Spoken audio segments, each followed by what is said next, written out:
گهدارن هجای رادیو روداوی دوی پودکاستی دا امی ازو افکارا خوزوزان امی بحثا هلبستوانه کی پر هجا قدر گران ی روجاوای کردستانی بکن کو اوجی سیدای نامیه براستی امی هول بدن دسپیک دا کرتی هنکی بحثا جیان و برهمن وی بکن. سیدای نامی سالا 1906 لگنده عربتی نصیبینی الباکوری کردستان هات دنیای پاشه بنخط بو و پرانیا جیانا خوا لبنخطه یانجی لروجاوای کردستان درباس کرد. براستی نامی کسایتی که گلکی بناو دنگ بود دما خوده هر وها خودیه کد و خباته که پر هجابو هر وها به هلبستکار دن روک سیدای جگرخوین و کسندن ین ویدمه لیت شته بالکش او کو سیدای نامی براستی دواره پرورده دیجی گلک خودی کد و خبات بو و کارکی گلک گرینجی کرد سالن پینجی همه دوان سالان دا لتل شعیره لگنده خواه دبستانک بکر دبستانا شوه تیدا خورت و کچ و بتایبتی کچین کرد فیری زمان کردی دکر شخو نامی وک امتزان گلک سرود جی نویساندنه و هلبستین گلک هیجا و گلک جوان بونه سرود و سترانجی و دناف گلک کرد لحمو پارچین کردستانه بلاف بونه دوی دبستانه دا اکو مبحث کرد لتل شعیره بری کو خوندکار درباسی دبستانه ببن هلبستاوی جیا نشید و گازیا کچان براین دلال هونورن کردنو کو پشترا امی بخوینن و لگوهداری بکن دگوتن و پشترا دست به درسا خود کرن هر وها سیدای نامی برهمین خوا بپرانی ام بحثا برهمین نامی بکن دکووارین هاوار و روناهیین بدرخانیان دا بلافت کرن گلک برهمی وی نهاتنا بلاف کرن تایبتی بیرانی وی چکول بیرم لی تشتید ناو دستیمه دا کوهایا برهماوی دا خوازنامه او جی هلبستن هر وها جبلی هلبسته زوزان دواره سیدای نامی دواره پخشانه لجی خودی برهم بو برهمک لسر تایبتی لسر آگری سینما عموده نویساندی به همان ناوی آگری سینما عموده پخشانه گلک چی بنرخه جبر چیروکاوی یا سینما عموده جی چیروکی که گلک به ایش دیروکا کردین مین روژاوا ده تایبت کشتنا 300 زارو بون نولی 300 زارو ده سینمایی که ده هاتن شوتاندن یعنی چیروکاوی بخواه چیروکی که گلک به ایشه بله بگمان و بخوشی زوزان یعنی سیدای نامی بخواه وک شاهده کی بو بخواه دید بچعوی خواه چوله تماشا کر و دید براستی گلک خوش نویساندیه جی با آوائه کی بزمانه کی امدکارن بیجن یک جهولدانین پخشانه ین پخشانه کردی یا کرمانجی بتایبتی ین دست بیکی بود بزمانه کی گلک گرانم بیجن گلک ویجی نویساندیه گلک پارچین هلبسته جیتیه ده بجی کریه و بحثا بویری جیت که الگورگو دیتیه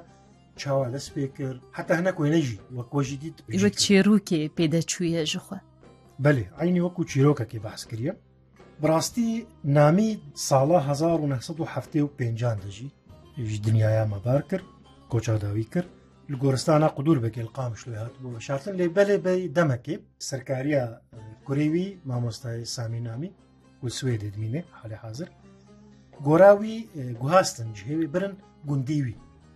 برن تشعيري الور بجي كرم امتكارن هاو سابجن هلبت امي بشترا بردوام كن لي استخوازم براستي ام غوبدن هلبستا كاسيداي نامي گلک هلبستینوی بله ازی بخوینم گلک هلبستینوی برهمیوی گلک زیدن لی مخابن یک جوان هلبستوانه میه کو کیم هلبستیوی چاپ بونه کو ام دکارین بگیجنه پرانیاوانجی کو چاپ بونه اوین کو د کووارن روناهی و هواره ده هاتنه چاپ کرن جبر ویجی یک ج نوسر سرکیه تایبت هواره بویه هر تم جواره نویسیه دسته ده یا خوازنامه هلبستینی دا خوازنامه تخوان پرتوک تچه یعنی بیجن چه بالاتکشان دی جیهانا هلبستان نامی دیانجی ناوروکا هلبستینوی ده هری زیده چه بالاتکشان یا کو هری زیده بالام کشاندی جنامی دو تشت بون یک هولدایه هر تم به هلبستین خواه لقهرمانین کردا خودی درکوی به تایبت اوین کو ددمین جدایین سرهلدانین کرداده ددمین جدای شورشی کرداده لوا خودی درکوی و لسروا هلبست بنویسه و هلبستی سروان نویسینه لسر همویان هیا دهمان دمیده جی مثل هول دایکو بره نفش کردایکو نو ده بتایبەت ji bo welatê xwe ku ket bidin, xwe pêş ve bibin, bizanîn bin, ne cahil bin. Mesela te jî gotiya giringî daye jinê perwerdekirina jinê bi taybet di nav Kurda de nimuneyekî yêke me. Li va aliya de gelekî ji helbestvanên me yên din, yanî carna tu dibêjî qey 24 saeta kar kiriye ku ka ez çi bikim ku Kurd zêdetir bi pêş ve biçin, ne wek milletekî bindest bimînin, bigêjin azadiya xwe. Serfirazin gelê Kurdcî ew jî helbestan ji Şahberhemê niye. Niha ez ê ya ku ji bo hewarê nivîsiye ji ber wekî wî demî berî ku kuvar derkevê wek mizgîniyekê ez pê dihesim ev nivîsiye, yani ev helbest.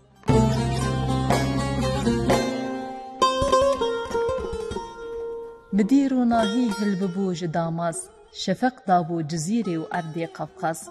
Ji ber birca belekê lêpirsiyar bûn, min gotî wan ku 5 herfê hewar bûn. Nedî namî li nav Kurdan yekî mîr, ji bo çapa hewarê çêbikî jîr. Silavê gewherî le'le û dûr, ji ber Kurdê cizîrê hediyerê kir.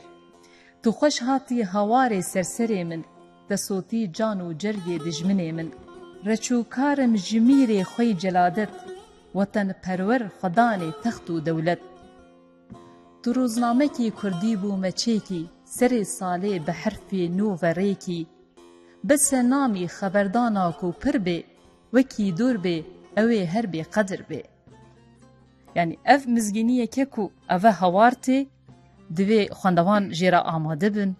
Careyekî bi herfê nû, bi herfê latînî wê hewar derkevê. Mevestayî herfê nû jî herfê latînî. Belê. Zozan Seydayê Namî bi rastî belkî qasî ku pêwîst e, yani heqê xwe jî wernegirtiye. Helbet ev li ser em dikarin bêjin piraniya helbestvanên me jî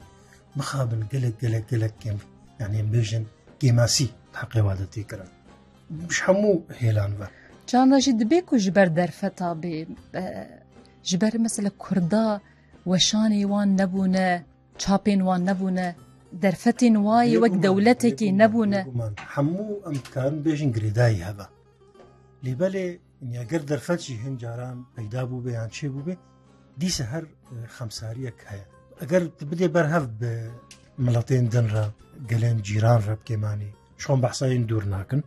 bi rastî kes nîhêja bûn. Zozan yani tu bela xwe bidî, niha di serdema internetê de û têkiliyan we duê demê de hertim deman behs dikin tê li gor wê demê, li gor şert û mercên wê demê tê qal bike û tê pîvan bike. Bela xwe bidî Seydayê Cegerxwîn wek mînak çil ser namî gotiye, helbet yekemîn dîwana xwe de bi navê Prîsk û Pêtî. Heqê wî daye de bi rastî. Seydayê Cegerxwîn wek dibêjin pendeka Kurdî heye dibe zêrker qedrê zêr dizane. Ew jî diyar e qedrê hev baş zanî. Bi rastî duê helbestê de wisa dibêje ji Ehmed Namî re. Bi helbest vê sernavê ye tê de wiha dibêje. Seydayê Cegerxwîn li ser namî dibêje. Namî mejnameya te zanî, Seydayî ji bo melayê xanî. Serbestirî ez feqihê teyran,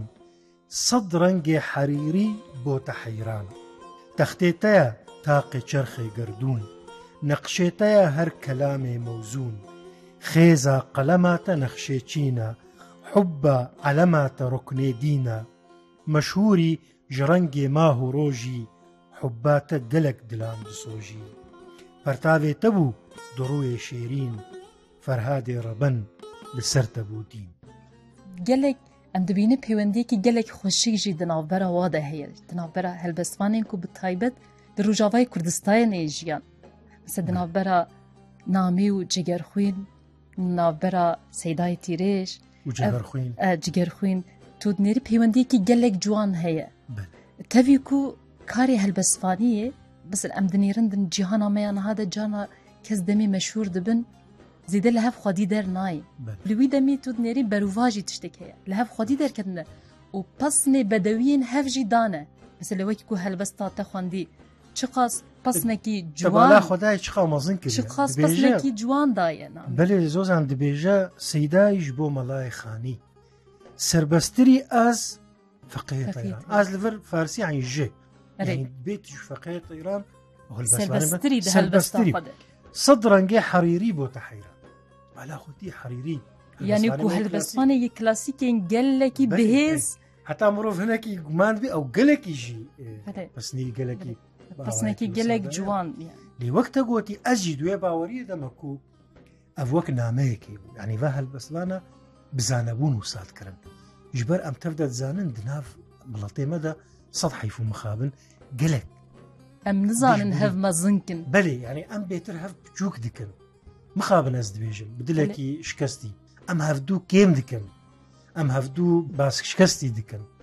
لێ دەوێ نەوسابێ دەما سەیدایە جەگەر خۆین وسا دبێژێ بزانەبوون دبێژە دەمال سەر ئەم بێژن وەکتە بەحس کرد بەحسا تیرێژی دکێ تیرێژ و نامی و مەڵە نووری و هەمووژی ئارمان جوان ژوەیەکێ ئەف بوو بباوەریا من هەروەها لەسەر وڵاتژی تشتێ نوێی گەلێک بەدەو هەنە دەبێ مرۆڤژی پر وڵات گەلێکژی تشتێکی بخۆینن لەسەر ئەم بێژن نامی سەر وڵات گوت بێ مثلا کیژان ژووە باش دەبێت و ئەم ببێژن هەلبەستاویە لەسەر پێشکەون ئەم سەرفرازن ji bo milletê Kurd gelek bûyestran Mehmed Şêx û xwendiye bi dengê xwe xweş gelek jî xweş xwendiye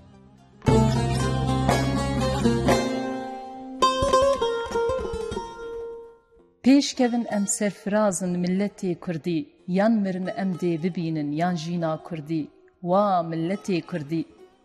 bi xwendevan û xwendegehan bi al û leşker dêbêjin paşê dikarin rêçê bibin ser wa milletê Kurdî heta kengê em bimînin bin destê dijmin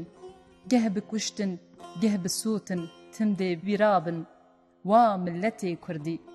Kurdistan êdî minale lawên te hatin xwendevanin başfirûşê axa welatin wa milletê Kurdî ruh û can û dil û can bû te fîdakin xwîna xwe paqîş dirêjin bindestî nakin wa milletê Kurdî ala rengîn bû te deynin ger ser bidin ber ger nekin paşê bizanekî ez ne Kurdim wa milletê Kurdî her bijî ala sê rengîn her bijî xebat tev digel namî bibêjin her bijî welat wa milletê Kurdî دەستێتە خۆش بێ زۆزان بڕاستی یەکیش هەلبەستێن گەلێکی بارکێش خۆشە بووە سرودجی سروداوی gelek komên me yên rojava jî pişre xwendine piştî Mehmed Şêxo sirûdek hêjayek ku divê nemrê divê her werî gotin بڕاستی وەکتە گوتی گەلێکی دوارێ وڵاتپەروەریدا هەلبەستنامی سەیدایە نامی هەلبەستوانێکی هەری پێش بوو دێ جەهەکی din دەژی وسا دبێژە ئەوژی لەسەر بناوێ دۆز و داخواست دیسە تێدە پەسنێ کوردستانێکدا و دبێژە ئەی وڵات دیسا وڵاتی تاکو بمرم هەر بزانە باخ و بستانت بهشتن ئەم جوان بێ بەحرەمانە کوردستانێت و لە ژۆری ئەم لە دەرخاکێ بیانی ئەف نەژینا کو دبینم لێ فەلەک چەرخەک گرانە سەرخەبوونا تا دخوازن گەرچە قیمەت زۆر بەهایە پر شەهیدان خوین فرۆتن بۆتە ئێنماین فیدانە ئەم هەمی شێر و پڵنگن پر هنەرمەند و جوانن دژمنێ دلکول دزانی بارێمە کەس ناتوانە دۆز و داخوازە مەژینە گەر بکوشتن یان بهشتن تێ ببینی کو بجارەک ئەم لەسەر کۆه و چیانە ئەف نەفۆرتن پێم دەڵێن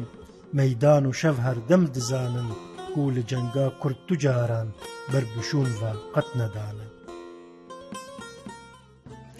بەسا قەهرەمانییا کوردا دکێ تجارە di şer û cenga de bi paş de nehatine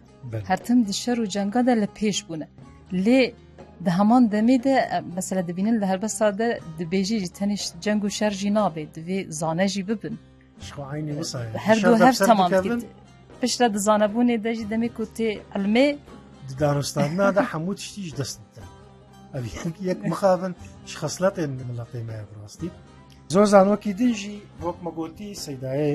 نامی هەفتێ و پێنجاندا کۆچاداوی کرد بڕاستی گوتنەک گەلێک ئێش گوتنەک گەلێک ناو غەمگینیەکە مەزندە بلاندیە ئەوژی دەماک و بێژن نزیکی واداخۆبوویە تێدەوە هات بێژە وەک هێویەک یان داخوازەکێ ji خۆرت و کەچێن کورد کردە تێدەوە هات بێژە دبێژە divê demê de ku ez pêşgotinê ji xort û keçên Kurd re dinivîsim از گهاما باوریه که کو از دروژن خوین داوی دما و دور نمایه کو از سری خو دینم و کلا ولاتی من به من را دگورا رش و طاری ده بیوشارتن وکی به هزاران جوی ملتی چونه و بآزادی ملتی خو کیف خوش نبون از هیویدارم شخورتکی کرد گروژا ولات آزاد ببا او بلز بیسر تربا من و مزگینیج من ربینا داکو ایدی از بخوشی لوی گورستانی رازم زوزان تدبی او هیویایی بچه سریا رحمتی هیویدارم بلکی اف داخوازا گلک کسایه بله گوتی جی بخوشی گوتی داخوازا گلک کسایه یان جی گلک جوانین ما ده هر چا پارتی کردستانی بشیوازین جدا بوی حسرتی جانی خوش دستان بلکی کو اموار روژا ببینن ام بچن امی داخوازاوی جی بجی بکن ایشالا هیوی دکم زوزانو دیوانا برگسیتا جی دخ ام دکارن بچکی بحثا ناوروکا دیوانا داخوازنامه بکن براستی کسی دیوان ندیده با در فتای چه نبو با دیوانک پر بچوکا امروف اگرش دور و ببیزه بیجه داخوازنامه سیدای نامی بلکی 500 روپلان بیشه پر بچوکا چند روپلان هما بگشتی هما صدو چخاص نا صد جنینه بله و به پیشگوتن و به شروبین و تبینین و بگشتی نو تو دو روپلان بله وش روپلین ام بیشنش بیوانا بچوکش لی بله به ناواروکا خواه گلک دولمت تشتی گوفت حوینه او جی وک هلبستین وقت گوتی هلبستین لسر قهرمان و میرخاسین کرد و لهنگین کرد و کسایتین کرد وك شيخ عبد الرحمن قارسي دال بستكاوي دجه دقرا ام بيجن مالا حاجو بيجن قشتي دلجانيا حاجو بفينا بين ويسانديا هروها جلالة بدر خان بحثا دكتور نافذ دكي او دكتور قلكي بناودن ديال بن خطيبو بحثا فان كسان حموات كي براستي ويا ملكيجي او جي بحثا يتكي بقشتي ام كان بيجن هلبستين پروردهين يانجي هلبستين ولات پرورينا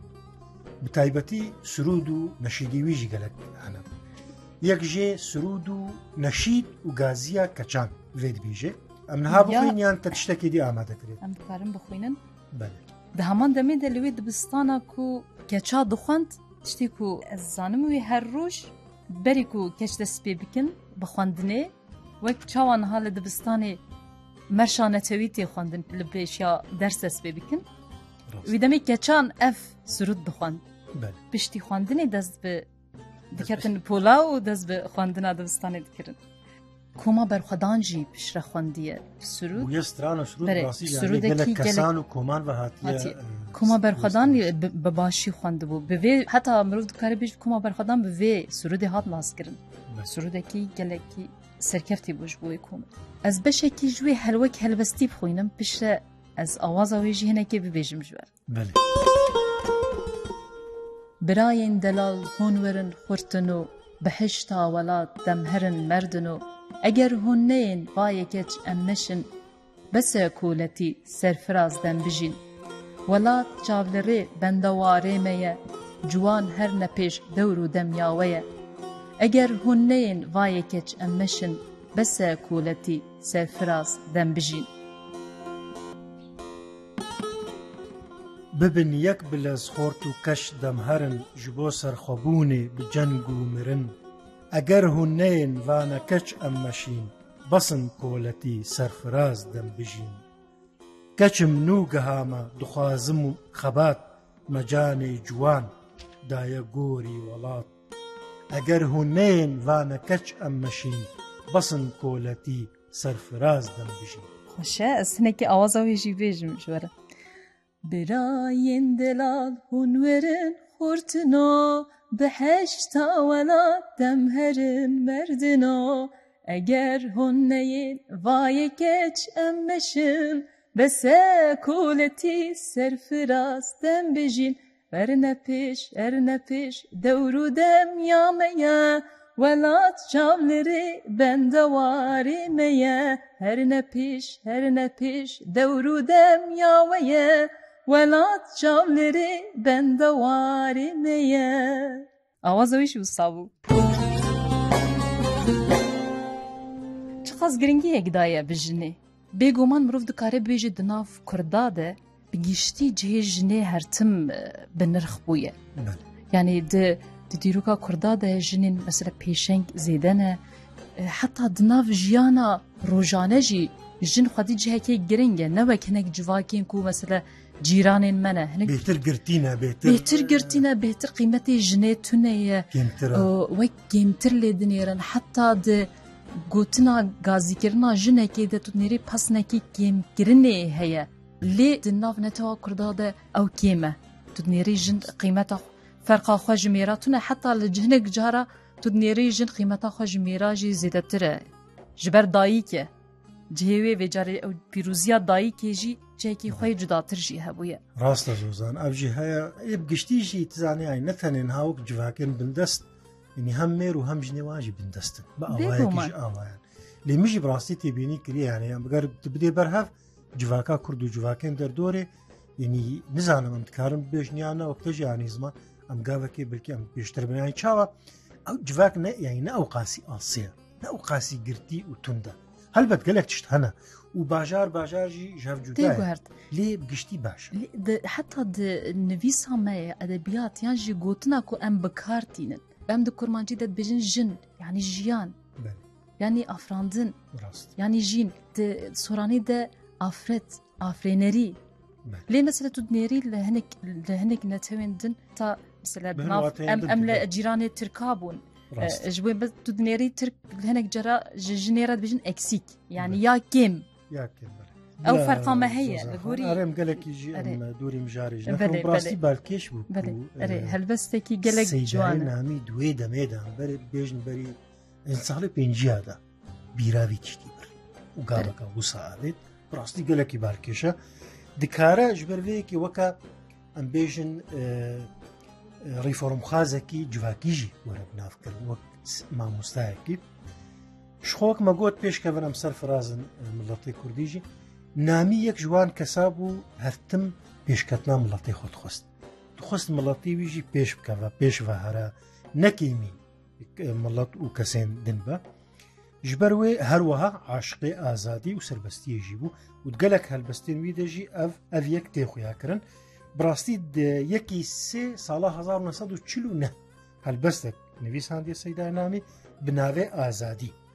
دیده جی دما مروف امین ها هنکی بخویننجی مروف هست دکی کو اف گرمو گوریاوی یا دلگرمیاوی لسر آزادیه پر لپیش بو پر دی خویا کرن دوی هالبستی ده دگلک هالبستی دنجی اما او کمیناک بشکی جوی هالبستی جی بخوین دیده وهاد بیجم سیدای نامی ورا اي رهنيا چاوو دلي من تو گهديرا بجيري گوتنين من جتشتكو مدي وهاتي سري من بآزادي بجي خورتين جوان مير كسي آزاد شغليوي لكارا حمي عالم جبوي بندوارا فلك هردم بويرا دوستو يارا بآزادي بجي خورتين جوان مير چرنگت نو شيرينا سر بلندي خودی جیرا مگر جاهل نخوندی لهمبر کولنا پاشا و افندی با آزادی بجین خورتین جوانیر با آزادی بچوکان بد نزانین بشیره و خودی کن رنگ داین نجین بو مردنه بمرن جبوجین با آزادی بجین خورتین جوانیر بني آزاد زانين وخندن الأوروبا چكو زانا ومردن درانين قنبلا زور وي دبردن بآزادي بجين خورتي جوان مير ولاتي خوا بپاريزن جدجمن بسربستي اوه درده دلي من دخوازم لي تني ناي ملي من بآزادي بجين خورتي جوان مير بلز هونتو وي آزادي ورينن لنيف باغي دلي خورتا بچينن بآوا فكر و زانيني وجينن بآزادي بجين خورتين جوان مير ولاتي ما گلك شيرين و رنده جدستي ما كتا دستي نمرده بسرسري مدا داخوازا خبردا بآزادي بجين خورتي جوان مير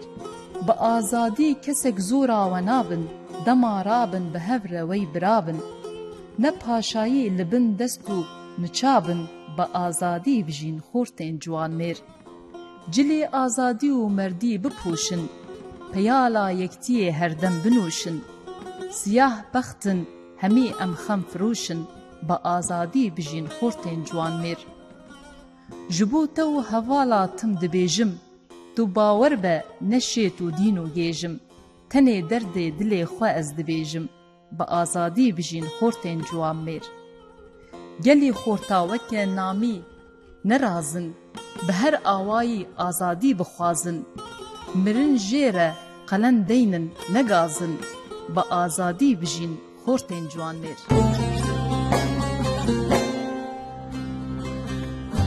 هلبستکی گلک دلال یکش هلبستین کو وی پرتوکاوی ده از پرجی باندور بویمه گلک دلال نویسیه بزمانکی گلکی صاف و کو هر کس دی بگه لی حسرت دل خواه جبو کمروف با آزادیه جبو آزادیه چه بکیجی دوی هلبستی ده گوتیه راستی هلبستك هم وك نشيدة وك سرودك يا بورا وك سرودة وغازيك يا هم جي پر نازكة از باورم مجبر ويكي جبركي او خاصي باندو تفكربا هم وك سرودك يا وهم جي قلك نازكة يعني مرو هستك هلبستك افيني يجي لبالي وقتا قوت تخوازا بيشكتني هرتم قبل بيش شعبين سيدة نامي بو خواست ملطي بيش بكذا نكيمي كسي بو تيدت بيجيجي براستی هلبستك دنجي هيا امي بوجي بداوي بينن جبر دماما يا في بودكاست جبر بداوي بچو بناوي دلي جار وغمگين او جي تيدا بحثا يا ملكيتكي يا ملكي وخاني يا ملكي براستی روشنبيركي وربو يا باشوري كردستاني بو پر بالكيشا كو تكليدنا براوادا ويتمي انجينا انترنت هبونا تليفون بلكي نبو حتى چونو هاتن زحمت بو بله چونو هاتن بخوشي زحمت بو لي ديارة حيوان شفافو تيدا وهاد بيجد لي جار وغمكي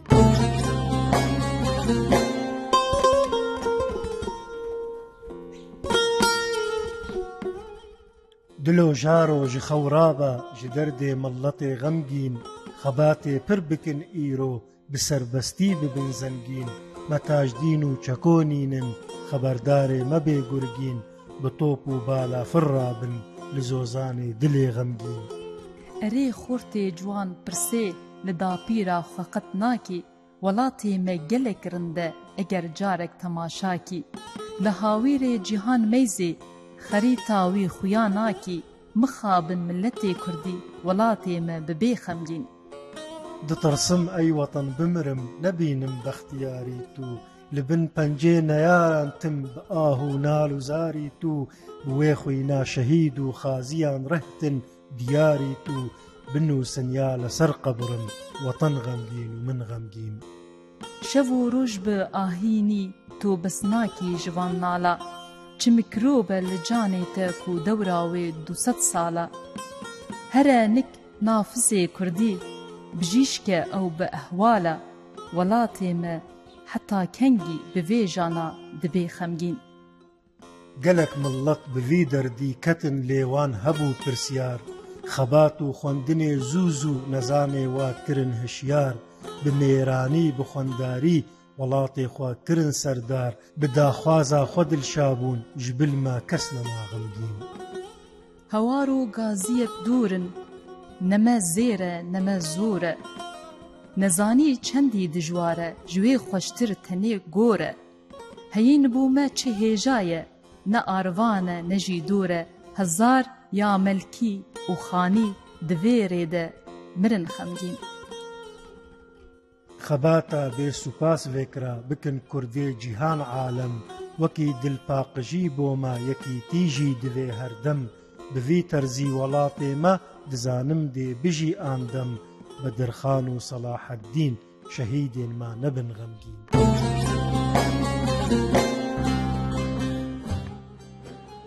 بله گدارن پودکاستا روداوی ام لبرگهشتن داویا وی خلکی جی هر شاد بن